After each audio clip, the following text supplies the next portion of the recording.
എല്ലാ വിദ്യാർത്ഥികൾക്കും പുതിയൊരു വീഡിയോയിലേക്ക് സ്വാഗതം. ഈ വർഷത്തെ SSLC പേപ്പർ വാല്യുവേഷൻ നാളെ മുതൽ ആരംഭിക്കും. നാളെ മുതൽ ഏപ്രിൽ 20 വരെ 2 ഘട്ടങ്ങളിലായിട്ടാണ് വിദ്യാർത്ഥികളുടെ പേപ്പർ വാല്യുവേഷൻ നടത്തപ്പെടുന്നത്. അപ്പോൾ അതത് വിഷയങ്ങൾ പഠിപ്പിക്കുന്ന ടീച്ചേഴ്സ് ആയിരിക്കും നിങ്ങളുടെ പേപ്പർ വാല്യുവേഷൻ ചെയ്യുക. അതുപോലെ തന്നെ നിങ്ങൾക്ക് മാർക്ക് കുറയുമോ അല്ലെങ്കിൽ അതായത് A+ കിട്ടില്ല എന്നുള്ളത് ആലോചിച്ച് വിദ്യാർത്ഥികൾ ടെൻഷൻ അടിക്കേണ്ട ആവശ്യമില്ല. നിങ്ങളുടെ SSLC പേപ്പർ വാല്യുവേഷൻ ചെയ്യുന്ന സമയത്ത് നിങ്ങൾക്ക് എത്രത്തോളം മാർക്ക് നൽകാൻ സാധിക്കും അതനുസരിച്ചുകൊണ്ട് നിങ്ങൾക്ക് മാർക്കുകൾ തരുന്നതായിരിക്കും.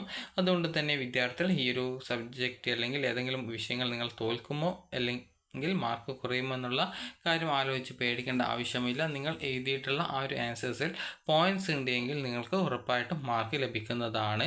അതുപോലെ തന്നെ വിദ്യാർത്ഥികൾ ചോദിച്ചിട്ടുണ്ടായിരുന്ന പ്രധാനപ്പെട്ട ഒരു സംശയമായിരുന്നു വിദ്യാർത്ഥികൾക്ക് ജയിക്കാനായിട്ട് എത്ര മാർക്കാണ് വേണ്ടത് എന്നുള്ളത്. അപ്പോൾ അതുകൊണ്ട് തന്നെ പല വിദ്യാർത്ഥികളും പറഞ്ഞിട്ടുണ്ടായിരുന്ന കാര്യമായിരുന്നു 80 മാർക്കിൽ 24 ജയിക്കാൻ വേണ്ടേ എന്നുള്ളതും.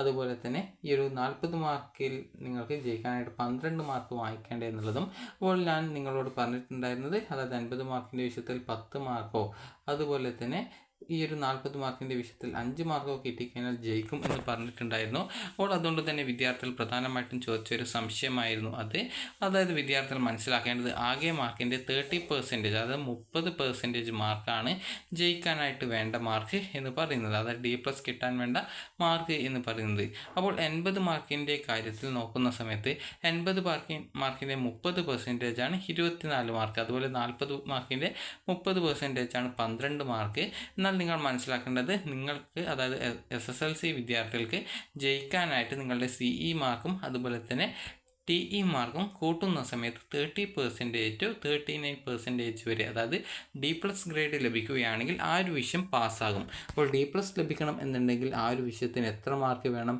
അതായത് 30% മാർക്ക്. അപ്പോൾ ഈ ഒരു 80 മാർക്കിൻ്റെ വിഷയത്തിൽ 20 CE ഉൾപ്പെടെ 100 മാർക്കാണ് വരിക. അപ്പോൾ 100ൻ്റെ 30% എന്ന് പറയുന്നത് നിങ്ങൾക്ക് എല്ലാവർക്കും അറിയാവുന്ന കാര്യമാണ് 30% മാർക്ക്, അതായത് 30 മാർക്ക്. അപ്പോൾ ഈ ഒരു 30 മാർക്കിൽ 20 മാർക്ക് CE കിട്ടുന്ന ഒരു വിദ്യാർത്ഥിക്ക് 10 മാർക്ക് ലഭിക്കുകയാണെങ്കിൽ ആ ഒരു സബ്ജക്റ്റ് ജയിക്കും എന്നുള്ളത് ശരിയാണ്. അതുപോലെ തന്നെ നിങ്ങൾ മനസ്സിലാക്കേണ്ട കാര്യം 40 മാർക്കിൻ്റെ വിഷയത്തിൽ 10 മാർക്ക് CE ഉൾപ്പെടെ 50-ലായിരിക്കും മാർക്ക് വരിക. അപ്പോൾ 50-ൽ വരുന്ന സമയത്ത് 50ൻ്റെ 30% ആയിട്ടുള്ള 15 മാർക്ക് ആണ്, അതായത് 15 മാർക്കാണ് ആ ഒരു വിദ്യാർത്ഥി നേടേണ്ടത്. ഇതിൽ 10 മാർക്ക് CE ഫുള്ള് കിട്ടുകയാണെങ്കിൽ 5 മാർക്ക് മാത്രമേ വിദ്യാർത്ഥികൾ എഴുത്തു പരീക്ഷയിൽ നേടേണ്ടതുള്ളൂ. അപ്പോൾ ഇങ്ങനെ വരുന്ന സാഹചര്യത്തിൽ അത് ഫുൾ CE കിട്ടുന്ന വിദ്യാർത്ഥികളുടെ കാര്യത്തിലാണ് ഈ ഒരു 5ഉം 10 മാർക്ക് ജയിക്കാൻ വേണ്ടു എന്നുള്ളത് പറയുന്നത്. അതുപോലെ തന്നെ വിദ്യാർത്ഥികൾക്ക് ഈ ഒരു 4 മാർക്കൊക്കെയാണ് കിട്ടുന്നതെങ്കിൽ നിങ്ങൾക്ക് ജസ്റ്റ് 1 മാർക്ക് എവിടെയെങ്കിലും തരാൻ സാധിക്കുമോ എന്നുള്ളത് നോക്കി നിങ്ങളെ ജയിപ്പിക്കുന്നതാണ്. അതുകൊണ്ട് തന്നെ വിദ്യാർത്ഥികൾ ഒട്ടും പേടിക്കേണ്ട ആവശ്യമില്ല. അഥവാ നിങ്ങൾ ഏതെങ്കിലും വിഷയങ്ങൾ തോൽക്കുകയാണെങ്കിൽ നിങ്ങൾക്ക് 10ാം ക്ലാസ് പരീക്ഷയ്ക്ക് ശേഷം ഈ ഒരു SSLC പരീക്ഷ നടക്കുന്നതായിരിക്കും. ആ ഒരു പരീക്ഷയ്ക്ക് രജിസ്ട്രേഷൻ ചെയ്ത് വിദ്യാർത്ഥികൾക്ക് ആ ഒരു SSLC പാസ്സാകാവുന്നതാണ്. അപ്പോൾ വിദ്യാർത്ഥികൾക്ക് എല്ലാവർക്കും മികച്ച മാർക്ക് ലഭിക്കട്ടെ എന്ന് ആശംസിക്കുന്നു. അതുപോലെ തന്നെ ഗ്രേസ് മാർക്ക് ഈ ഒരു ഇൻഫർമേഷൻ ടെക്നോളജി സബ്ജക്റ്റിനോടൊപ്പം ആഡ് ചെയ്യില്ല, കാരണം തിയറി മാർക്കിനോടൊപ്പമാണ് ഗ്രേസ് മാർക്ക് ആഡ് ചെയ്യുന്നത്. അപ്പോൾ അത് നിങ്ങൾക്ക് 10 മാർക്ക് മാത്രമേ ഇൻഫർമേഷൻ ടെക്നോളജിക്ക് തിയറി മാർക്കുള്ളൂ. അപ്പോൾ അതുകൊണ്ട് തന്നെ ഈ ഒരു ഇൻഫർമേഷൻ ടെക്നോളജി എഴുതുന്ന വിദ്യാർത്ഥികൾ എല്ലാവരും ജയിക്കാറുണ്ട്. അതുപോലെ തന്നെ നിങ്ങൾക്ക് ഗ്രേസ് മാർക്ക് ഉണ്ടെങ്കിൽ നിങ്ങൾക്ക് ഏതൊക്കെ വിഷയങ്ങൾക്കാണ് 90% മാർക്കില്ലാത്തത് ആ ഒരു വിഷയങ്ങൾ 90% ആവുന്നത് വരെ ആ ഒരു സബ്ജക്റ്റിന് ഗ്രേസ് മാർക്ക് ആഡ് ചെയ്ത് നൽകും. അതുപോലെ തന്നെ നിങ്ങൾക്ക് ഗ്രേഡിംഗ് സിസ്റ്റം ആയതുകൊണ്ട് തന്നെ 90% ഉണ്ടെങ്കിൽ തന്നെ A+ ഗ്രേഡ് ആയിരിക്കും.